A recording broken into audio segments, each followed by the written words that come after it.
मित्रहो नमस्कार. नवाब मलिकांना अटक कधी होणार हा एकमेव प्रश्न आपल्या सगळ्यांच्या समोर आहे. नवाब मलिकांना अटक होणार का? नवाब मलिकांच्या वरती गुन्हा दाखल होणार का? हा प्रश्न आहे. नवाब मलिक राज्याचे अल्पसंख्याक मंत्री आहेत आणि अल्पसंख्याक मंत्र्यावरती गुन्हा दाखल करून त्यांना अटक करण्याची वेळ राज्य सरकारवर येणार आहे. या वेळेचं कारण आहे देशाच्या अनुसूचित जाती आयोगानं दिलेला आदेश. या आदेशाद्वारे नवाब मलिकांच्या विरोधात 7 दिवसाच्या आत गुन्हा दाखल करून अहवाल दाखल करण्याचे आदेश देखील अनुसूचित जाती आयोगानं दिलेले आहेत. आणि त्यासोबत राज्याचे पोलीस महासंचालक, बार्टीचे महासंचालक, मुंबईचे पोलीस आयुक्त या सगळ्यांना सुनावणीसाठी दिल्ली इथं बोलावणं देखील पाठवलेलं आहे. काय आहे हे प्रकरण? बहुतेक सगळ्यांना हे प्रकरण नीट ठाऊक आहे, पण या प्रकरणातली खरी मेख आपल्याला सांगण्यासाठी मी आलेलो आहे. विषय असा आहे की आपल्या राज्यातले प्रमुख अधिकारी जे IRSचे अधिकारी आहेत, समीर वानखेडे, या समीर वानखेडेच्या वरती नवाब मलिकांनी खूप गंभीर आरोप केलेले आहेत. समीर वानखेडे यांनी काही रेड टाकून लोकांना पकडलं, ज्यामध्ये नवाब मलिकांचे पहिल्यांदा जावई होते आणि त्यानंतर शाहरुख खानचा मुलगा होता. या रेड नंतर नवाब मलिकांनी अक्षरशः वेड्यासारखे आरोप समीर वानखेडे यांच्यावरती केले, सतत केले. अगदी न्यायालयानं तंबी देऊन सुद्धा, न्यायालयांच्या समोर माफी मागून सुद्धा तुमचा जामीन रद्द करण्याची मुभा त्यांना देण्यात येईल असं सांगून सुद्धा वानखेडेंवरती आरोप करणं मलिकांनी कायम ठेवलं होतं. मुद्दा इथे संपत नाही. प्रश्न आहे वानखेडेंनी केलेल्या कारवाईचा. नवाब मलिकांच्या जावयावरती आणि शाहरुख खानच्या मुलावरती, म्हणजे एकट्या मुलावरती केलेले नाहीये, शाहरुख खानचा मुलगा त्या कारवाईत सापडलाय.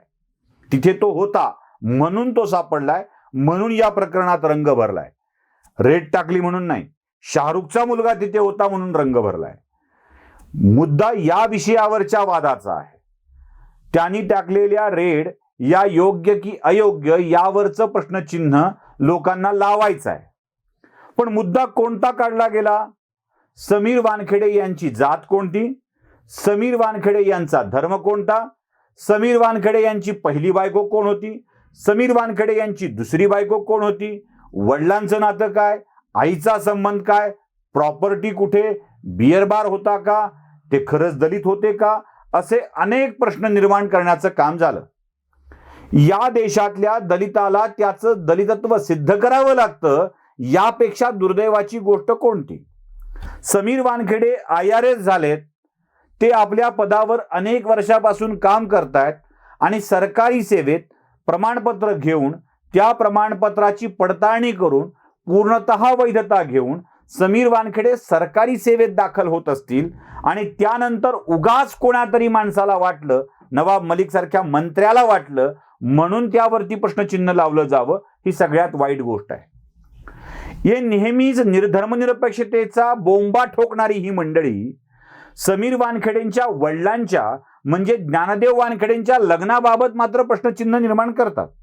ज्ञानदेव वानखेडे यांच्या पत्नी या मुस्लिम होत्या म्हणून समीर वानखेडे मुसलमान ठरतात असला भंपक दावा नवाब मलिकच करू शकतात.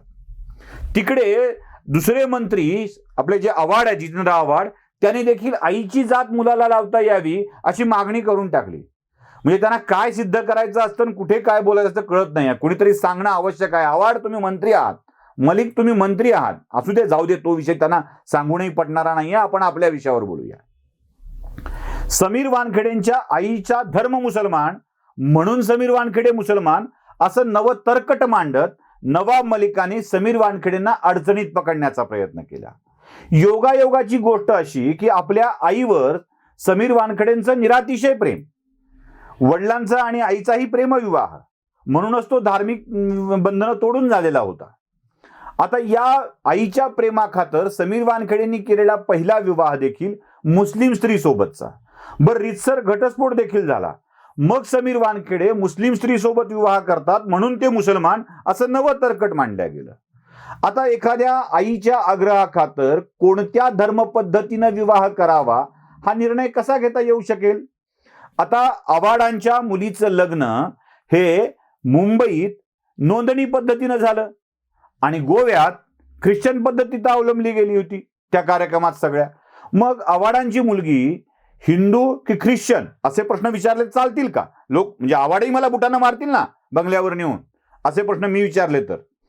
मग त्यांचा विवाह कोणत्या पद्धतीनं झाला हा प्रश्न विचारण्याचा अधिकार नवाब मलिकांना येतो कुठे?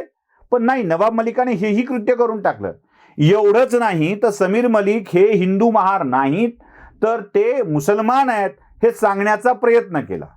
त्यांचं जातीचं प्रमाणपत्र अवैध असल्याचं सांगण्याचा प्रयत्न केला. जातच पुसून टाकायची याची, इथपर्यंतचा सगळा विषय केला. म्हणजे नोकरी धोक्यात येईल. जात पुसायची म्हणजे जातीपातीच्या पलीकडचा विचार आहे म्हणून नाही हो, त्याची नोकरी गेली पाहिजे म्हणून जात पुसून टाकायची असा प्रयत्न केला गेला. आता राज्याच्या अनुसूचित जाती आयोगाने ते त्यांचं प्रमाणपत्र वैधच आहे आणि ते अनुसूचित जातीचेच आहेत हे जाहीर केलं. आता हे क्लिअर झाल्यावरती, सर्टिफाईड झाल्यावरती अनुसूचित आयोगाने आणखी एक आदेश दिला आणि तो म्हणजे या प्रकरणाची चौकशी करण्यासाठी राज्य सरकारनं जी SIT स्थापन केली आहे ती विड्रॉल करावी, ती विसर्जित करावी असा आदेश तर दिलाच दिला, पण नवाब मलिकांची अधिकची चौकशी करण्यासाठी स्वतंत्र SIT स्थापन करावी असा आदेश देखील दिलाय. या SITचा घोळ सांगतो. नवाब मलिकांच्या आरोपामुळं समीर वानखेडेंच्या विरोधात 2 SIT झाल्यात.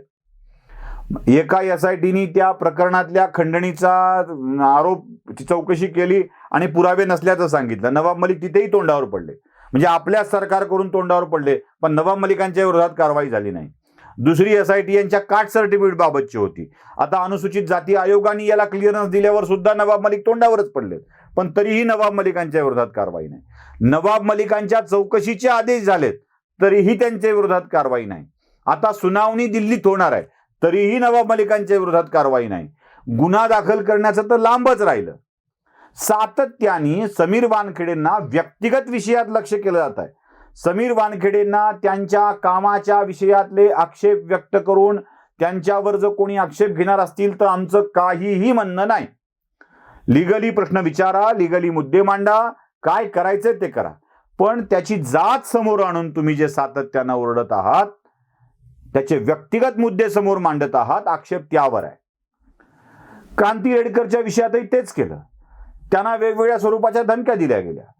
लोकांच्या कौटुंबिक आयुष्यात रस घेऊन, धमक्या देऊन, जात काढून, पूर्वेतिहास काढण्याची धमकी देत नवीन काहीतरी बालंट लावण्याचे उद्योग करून हे सातत्यानं नवाब मलिक ज्या स्वरूपात करतायत त्या नवाब मलिकांच्या विरोधात राष्ट्रीय अनुसूचित जाती आयोगाने केलेली सूचना पाळून गुन्हा दाखल व्हायला हवा, अटक व्हायला हवी, अट्रॉसिटी कायद्याअंतर्गत ती अटक व्हायला हवी आणि नवाब मलिकांनी मंत्रिपदाचा राजीनामा द्यायला हवा असंच आम्हाला तरी वाटतं. नमस्कार.